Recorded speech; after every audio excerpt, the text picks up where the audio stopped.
حضرت عبداللہ بن عباس رضی اللہ تعالیٰ عنہ کہتے ہیں حضور صلی اللہ علیہ وسلم کے وصال کے بعد میں نے ایک انصاری سے کہا حضور صلی اللہ علیہ وسلم کا تو وصال ہو گیا، ابھی تک صحابہ کرام رضوان اللہ علیہم اجمعین کی ایک بڑی جماعت موجود ہے، آؤ ان سے پوچھ کر مسائل یاد کریں۔ ان انصاری نے کہا کیا ان صحابہ کرام کی جماعت کے ہوتے ہوئے بھی لوگ تم سے مسئلہ پوچھنے آئیں گے؟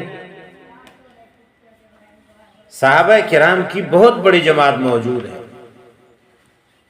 غرض ان صاحب نے تو ہمت نہیں کی۔ میں مسائل کے پیچھے پڑ گیا جن کے متعلق مجھے علم ہوتا، فلاں حدیث انہوں نے حضور سے سنی، ان کے پاس جاتا، تحقیق کرتا، مجھے مسائل کا بہت بڑا ذخیرہ انصار سے مل گیا۔ بعض لوگوں کے پاس جاتا اور معلوم ہوتا کہ وہ سو رہے ہیں تو اپنی چادر وہیں چوکھٹ پر رکھ کر انتظار میں بیٹھ جاتا۔ یہ کون؟ حضرت عبداللہ بن عباس۔ حضرت عبداللہ بن عباس کہہ رہے ہیں کہ میں کیا کرتا، چادر وہاں لے کر بیٹھ جاتا۔ جب وہ اٹھتے تو جس بات کو معلوم کرنا تھا وہ پوچھ لیتا۔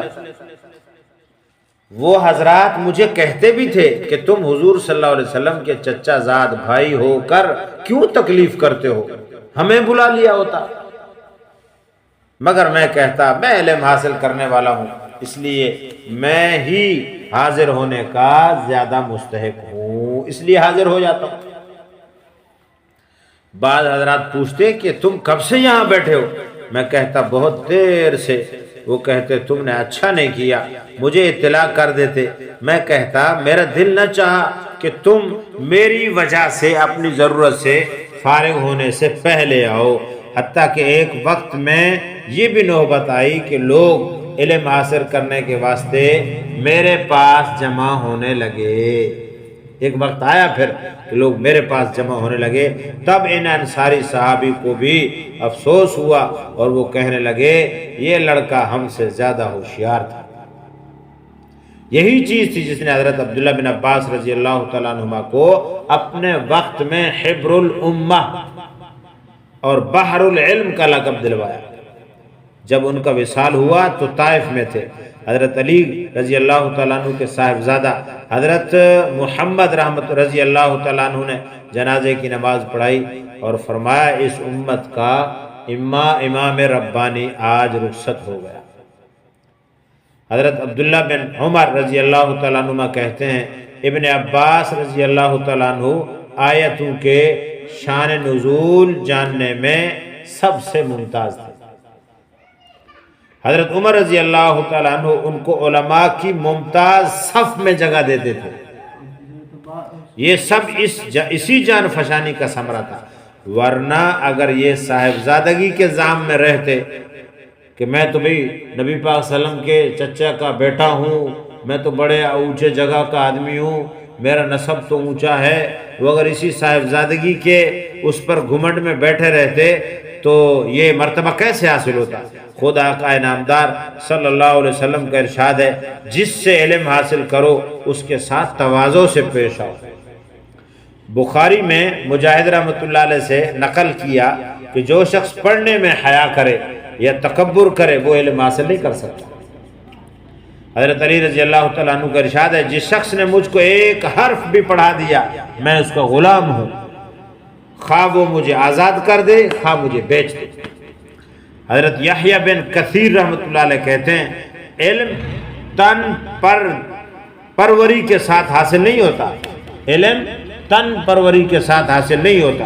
امام شافعی رحمۃ اللہ علیہ کا ارشاد ہے جو شخص علم کو بے دلی اور استغنا کے ساتھ حاصل کرے وہ کامیاب نہیں ہو سکتا۔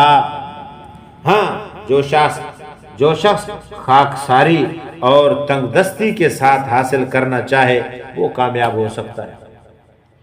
حضرت مغیرہ رحمۃ اللہ علیہ کہتے ہیں ہم لوگ اپنے استاد ابراہیم سے ایسے ڈرتے تھے جیسا کہ بادشاہ سے ڈرتے ہیں، جیسا کہ بادشاہ سے ڈرا جاتا ہے۔ حضرت یحییٰ بن معین رحمۃ اللہ علیہ بہت بڑے محدث ہیں، امام بخاری رحمۃ اللہ علیہ ان کے متعلق کہتے ہیں محدثین کا جتنا احترام وہ کرتے تھے اتنا کسی دوسرے کو کرتے میں نے نہیں دیکھا۔ امام ابو یوسف رحمۃ اللہ علیہ کہتے ہیں میں نے بزرگوں سے سنا جو استاد کی قدر نہیں کرتا وہ کامیاب نہیں ہوتا۔ اس قصے میں جہاں حضرت ابن عباس رضی اللہ تعالیٰ عنہما کے اساتذہ کے ساتھ تواضع اور ان کے ساری معلوم ہوتی ہے، ان کے ساتھ ہی علم کا شغف اور اہتمام بھی معلوم ہوتا ہے کہ جس شخص کے پاس کسی حدیث کا ہونا معلوم ہوتا فوراً جاتے اس کو حاصل کرتے، خواہ اس میں کتنی ہی مشقت اور محنت تکلیف اٹھانی پڑتی وہ اٹھاتے۔ اور حق یہ ہے کہ بے محنت اور مشقت کے علم تو درکنار معمولی سی چیز بھی حاصل نہیں ہوتی۔ یہ تو مثال مشہور ہے، من طلب العلا سحر اللیالی، جو شخص بلند مرتبوں کا طالب ہوتا ہے وہ راتوں کو جاگتا ہے۔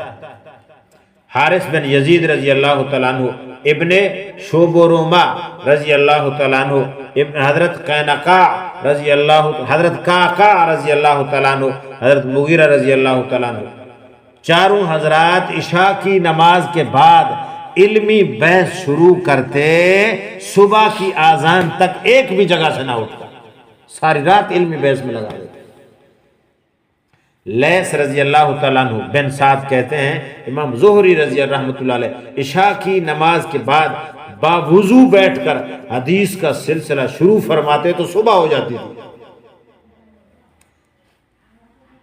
دراوردی رحمۃ اللہ علیہ کہتے ہیں امام اعظم ابو حنیفہ رحمۃ اللہ علیہ اور امام مالک رحمۃ اللہ علیہ کو میں نے دیکھا کہ مسجد نبوی میں عشاء کی نماز کے بعد ایک مسئلے پر ان دونوں کی بحث شروع ہوئی، اور وہ بھی اس طرح، نہ کوئی تان و تشنی نہ کوئی تغلظ، اسی حالت میں صبح ہو جاتی اور وہ اسی جگہ کھڑے ہو کر صبح کی نماز پڑھتے تھے۔ یہ تھا علم کا ذوق، علم کا شوق، علم میں شغف۔ ابن فرات البغدادی رحمۃ اللہ علیہ ایک محدث ہیں، جب ان کا انتقال ہوا تو 18 صندوق کتابوں کے بھرے ہوئے چھوڑے، جن میں سے اکثر خود اپنے قلم کے لکھے ہوئے تھے، اپنے ہاتھ سے لکھے ہوئے۔ ابھی تو مشینوں سے لکھا جاتا ہے نا کتابیں، ابھی تو مشینیں کتابوں کو چھاپتی ہیں اور لکھتی ہیں، وہ اپنے ہاتھوں سے 18 صندوق۔ اور کمال یہ ہے کہ محدثین کے نزدیک صحت نقل اور عمدگی ضبط کے اعتبار سے ان کا لکھا ہوا حجت بھی ہے۔ حضرت ابن جوزی رحمۃ اللہ علیہ بڑے مشہور محدث ہیں، 3 سال کی عمر میں باپ نے مفارقت کی، یعنی والد صاحب 3 سال کی عمر میں دنیا سے چلے گئے۔ کتنے سال کی؟ 3 سال کی عمر میں دنیا سے چلے گئے۔ یتیمی کی حالت میں پرورش پائی، لیکن محنت کی یہ حالت تھی کہ جمعے کی نماز کے علاوہ گھر سے دور نہیں جاتے تھے۔ ایک مرتبہ ممبر پر کہا میں نے اپنی ان انگلیوں سے 2000 جلدیں لکھی ہیں، 2000 جلدیں، 250 سے زیادہ خود ان کی اپنی تصانیف ہیں، اپنی کتابیں ہیں۔ ابن جوزی رحمۃ اللہ علیہ کہتے ہیں کوئی وقت ضائع نہیں جاتا تھا، 4 جز روزانہ لکھنے کا معمول تھا۔ درس کا یہ عالم تھا کہ مجلس میں بعض مرتبہ 1,00,000 سے زائد شاگردوں کا اندازہ کیا گیا، ایک وقت میں اندازہ لگایا کیا۔ ابن جوزی رحمۃ اللہ علیہ بڑے محدث گزرے ہیں بھائی، اور سلاطین، عمراء، وزراء تک، بڑے بڑے بادشاہ، وزیر اور امیر لوگ ان کے مجلس درس میں حاضر ہوتے تھے۔ ابن جوزی رحمۃ اللہ علیہ خود کہتے ہیں کہ 1,00,000 آدمی مجھ سے بیعت ہوئے ہیں اور 20,000 میرے ہاتھ پر مسلمان ہوئے۔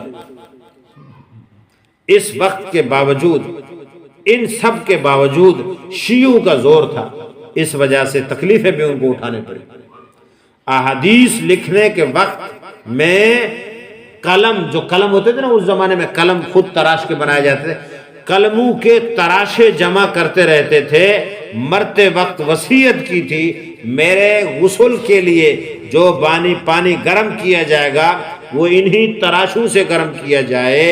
کہتے ہیں صرف غسل میت کے پانی گرم کرنے ہی کے لیے کافی نہ تھا وہ قلم کے تراشے، بلکہ گرم کرنے کے بعد وہ بچ بھی گئے۔